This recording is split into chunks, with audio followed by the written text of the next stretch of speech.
Okay guys, मिलते हैं। Okay guys,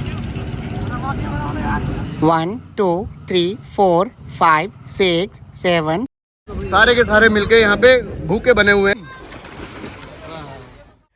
good morning everyone, कैसे हैं आप लोग। Welcome to our channel and I am your entertainer Saurabh. और सुबह के 11 बजने वाले हैं थोड़ी सी देर में। और मुझे क्या लगता है गाइज, आज मैं आप लोगों को कुछ स्पेशल जगह ले जाना चाहता हूँ। और स्पेशल जगह मतलब मैं अभी से तो नहीं बताऊँगा कि वो जगह कौन सी है, बस इतना सा ज़रूर कहूँगा कि वो जगह पूरी दुनिया में सिर्फ एक ही है। तो चलते हैं थोड़ी देर में। मैंने मेरे सभी दोस्तों को फ़ोन कर दिया है, वो कुछ ही देर में पहुंचते ही होंगे।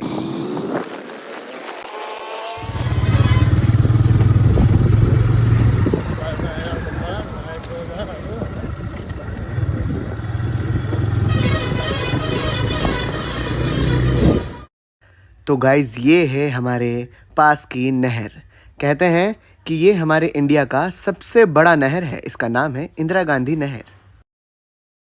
हे गाइस, फाइनली मैं आ गया हूँ नहर पे। यहाँ ऑलरेडी बहुत लोग नहा रहे हैं, जैसा कि मैंने आप लोगों को बताया था। मेरे दोस्त भी अब आ रहे हैं थोड़ी सी देर में, और आप लोगों को दिखाएंगे कि यहाँ पर कितना गहरा पानी है और लोग कैसे कैसे कूद कूद कर नहाते हैं। और मैं भी कूदूंगा, वैसे तैरना इतना अच्छे से नहीं आता।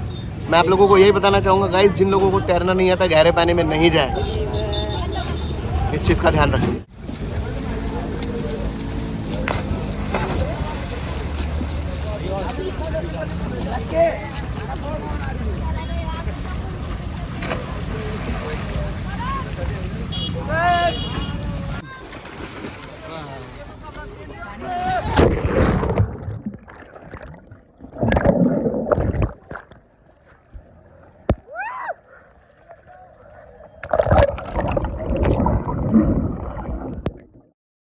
जैसे ही मैं फ़ोन लेकर पानी में कूदा दोस्तों, फ़ोन के अंदर तो पानी बिल्कुल भी नहीं गया, लेकिन मेरे कान में बहुत सारा पानी घुस गया। और उसी की वजह से मेरा कान बहुत देर तक सुन्न रहा। लेकिन दोस्त लोग जितने भी थे वो सब लोग अच्छे से एंजॉय कर रहे थे, लेकिन मैं थोड़ी देर के लिए शांत बैठ गया। लेकिन गाइस, एक बात मैं आप लोगों को बता दूँ, यहाँ पर पानी बहुत गहरा है। दोस्तों, मैंने कहा कि यहाँ पर हम नहाने आए हैं, व्लॉगिंग करने आए हैं।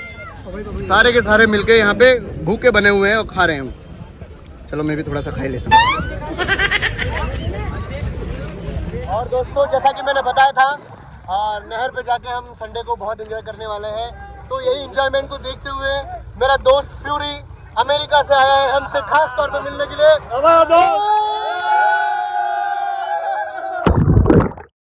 पानी में बहुत सारी मस्ती करने के बाद अब आप लोगों को वहां पर ले चलते हैं जहां मैंने सुबह बताया था। दिल को थाम कर बैठिए दोस्तों, क्योंकि ये जगह पूरी दुनिया में सिर्फ एक ही है।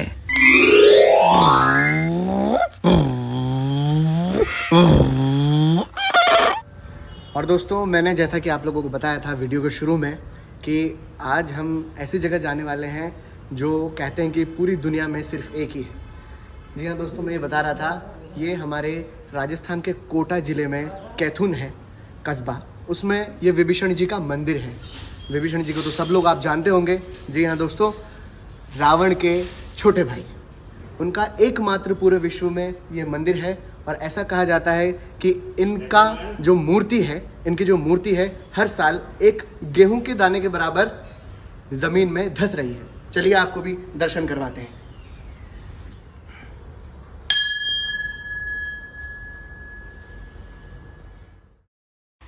जब हमने मंदिर में एंट्री की दोस्तों, तो 3-4 बंदर हमारे स्वागत के लिए बैठे थे, लेकिन हमको बहुत ज़्यादा डर लग रहा था, इसलिए हमने सीनियर सिटीजन से कहा और उन्होंने उन्हें भगा दिया।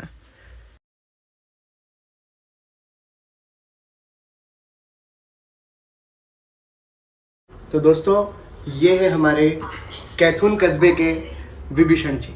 ये यहाँ की दंत कथाएं हैं, वही मैं आप लोगों को बता रहा हूँ। यहाँ पर हमारे बहुत क्या कहते हैं, सीनियर सिटीजन भी बैठे हुए हैं, उनसे भी हम पूछेंगे, थोड़ा बात करेंगे कि आखिर में यहाँ का जो इतिहास है क्या है। और ऐसा कहते हैं कि मंदिर के जस्ट सामने एक कुंड भी है, और ये जो विभीषण जी की मूर्ति आप लोग देख पा रहे हैं, इनके जो पैर हैं जमीन में, वो पैर उस कुंड में कुछ साल पहले दिखा करते थे। ऐसा कहते हैं कि उनके पैर उस कुंड में हैं और जो इनका जो सिर है वो यहाँ पर मंदिर में विराजमान है। तो चलिए बाहर हम कुछ लोगों से थोड़ा पूछताछ करते हैं, बात करते हैं कि उनका क्या कहना है। तो गाइज हमारे साथ मौजूद है दो अंकल जी। अंकल जी आपका नाम और आपका? परमानंद। नमस्कार। ये परमानंद जी और ज्ञानचंद जी मेरे साथ बैठे हैं। इनसे हम थोड़ा पूछेंगे कि आखिर में हमारे विभीषण जी के यहाँ का क्या इतिहास है, तो इनसे जरा पूछते हैं। सर ये चार कोस की छठी पे जी। रंगबाड़ी के बालाजी भी 4 कोस में, 4 चुमा का महादेव जी भी इस साइड के आगे पूरब में और एक बीच में रह गए। अच्छा एक कावड़ लेके कावड़ भी बिठा के लेके आए थे सर। अच्छा। जो यात्रा पे आए थे विभीषण जी महाराज लेके हाँ। हनुमान जी को रंगबाड़ी के बालाजी हाँ। और 4 चुमा के महादेव जी हाँ। तो वहाँ रह गए, यहाँ रह गए, उधर रह गए। अच्छा। तो ये मतलब कितने साल पहले की बात है? मतलब ये ये तो कब से है विभीषण जी यहाँ पे? हमने तो ऐसे देखे सर, बचपन से, शुरू से? हाँ, ये बड़े बूढ़े तो ऐसे देखे। पहले ये क्या मंदिर था, 2000 वर्ष पुराना बताते हैं इतिहास है इतिहास इनके पास। और अंकल जी ऐसा कहते हैं कि मतलब कि यहाँ पर एक कुंड भी है, वहाँ पर हाँ, उनके हाँ, पाँव भी दिखते हैं। तो कुंड में क्या आज भी उनके पैर दिखते हैं? और बिहार वहाँ तो पानी भरा है पानी ना। अभी तो नहीं, अच्छा, पानी भरा हुआ है। अभी तो पानी खाली हो गया था। पुरातत्व विभाग वालों ने खोज करी, उन्होंने देखा यहाँ चरणेश्वर से उनको वो पैर और उधर अच्छा। दोनों तो तरफ। मतलब ये तो क्या है, पौराणिक है, दंत कथाएं हैं कि उनके पैर दिखते थे। मतलब ऐसा शायद हो भी सकता है ना? नहीं था। अच्छा। कनकपुरी नाम था इस गाँव का। इस गांव का कनकपुरी। कनकपुरी अच्छा। केथुन, तो केथुन हो गया इसका नाम फिर बाद में। कनकपुरी था इसका नाम। जैसे जनरेशन चेंज हुई, लोग आते लगे, बड़े बड़े फिर मेला- पत्थर पड़े मेला हैं। बढ़ते- मेला बढ़ता है हर साल विभीषण जी का। हिरण्यकश्यप का पुतला हिरण्यकश्यप, होता है, जो उसको पुतला ग्रहण करने के बाद में मेला बढ़ते हैं सर। चलिए बहुत बहुत धन्यवाद बताने के लिए। तो गाइज देखा आप लोगों ने, इन्होंने ये इनकी उम्र आप लोग देख ही रहे होंगे, ये कितने पुराने लोग हैं। और हर साल दोस्तों होली के बाद विभीषण जी का यहाँ पर बहुत बड़ा मेला होता है, जिसमें जैसे दशहरे के समय हम रावण का पुतला जलाते हैं, वैसे ही यहाँ पर हिरण्यकश्यप का पुतला हर साल मेले के समय जलाया जाता है। तो दोस्तों हम अभी जिस कुंड के बारे में बात कर रहे थे, जहाँ पर विभीषण जी के चरण दिखते हैं, वहाँ पर भी हम आपको लेके जाते हैं। तो चलिए। हाँ, और दोस्तों हम अभी थोड़ी देर पहले नहर में नहाने गए थे, तो वहाँ पर जल्दीबाजी में मैं घर से कपड़े लाने भूल गया और ये गीले कपड़े मैंने पहन रखे। तो चलिए चलते हैं कुंड की तरफ। यही है कुंड गाइस, जो दूर से ऐसा दिखता है, हम उसके नज़दीक जाते हैं। वैसे कहते हैं ना दोस्तों कि हमारे इंडिया का बहुत ही पुराना इतिहास है। अगर हम इस पूरे इतिहास को खंगोल के देखने लगे तो हमारी ज़िंदगी भी कम पड़ जाए, इतना इतिहास हमारे पूरे भारत में छुपा हुआ है। और गाइस फाइनली यही है वो कुंड जहाँ पर हमारे विभीषण जी के चरण दिखते थे पहले। अभी तो पानी भी बहुत हो गया है और पानी थोड़ा गंदा भी हो गया है, जमा हुआ रहता है तो दिखते नहीं है। लेकिन गाइस यहाँ से करीब 300 फुट दूर है विभीषण जी का मंदिर। अब सोचने वाली बात यह है कि उनके पैर इतने लंबे और यहाँ पर कैसे, कि तो आप सोच कर ही ये भावना कर सकते हैं अपने अंदर कि मतलब आखिर में विभीषण जी कितने लंबे हैं। तो ये कुंड भी आप थोड़ा दिखा दो।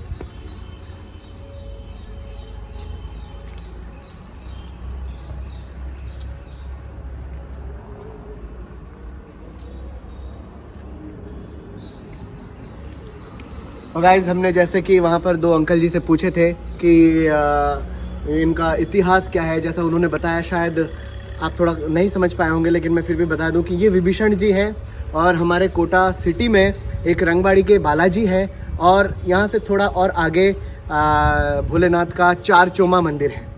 ये तीनों को एक साथ कावड़ में लाया गया था। तो विभीषण जी यहीं विराजमान हो गए, रंगबाड़ी के बालाजी रंगबाड़ी में रह गए और 4 चोमा जो महादेव है वो वहाँ पर विराजमान है। तो हम अगली बार आपको कोशिश करेंगे कि 4 चोमा के महादेव की भी दर्शन आप लोगों को कराएं। तो चलिए फिलहाल यहाँ से हम चलते हैं घर की ओर।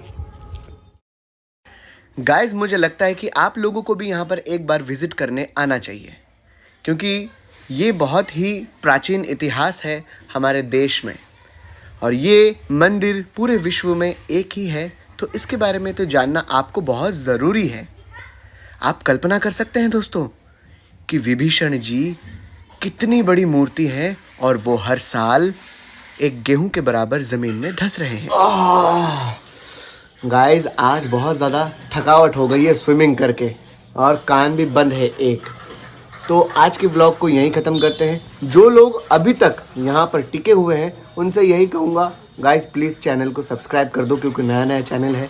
वीडियो को थोड़ा सा टाइम निकाल कर पूरा देखा करो और लाइक भी कर दिया करो दोस्तों, क्योंकि आप लोगों के सपोर्ट के बिना हम क्या कर सकते हैं।